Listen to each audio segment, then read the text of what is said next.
Have you ever wondered what Ramadan is all about? Let me tell you an amazing story. Ramadan is a very special month for Muslims all around the world.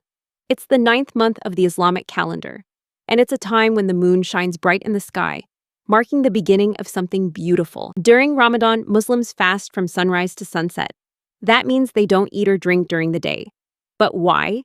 It helps them feel grateful for all the food they have and think about people who don't have enough to eat. Ramadan is also a time for prayer and reading the Quran, the holy book of Islam. Children and families spend time together, learning and growing closer to God. One of the best parts of Ramadan is being kind and generous. Muslims give to charity, help their neighbors, and share with others. It's all about spreading love and kindness. At the end of Ramadan comes Eid al-Fitr, a joyful celebration.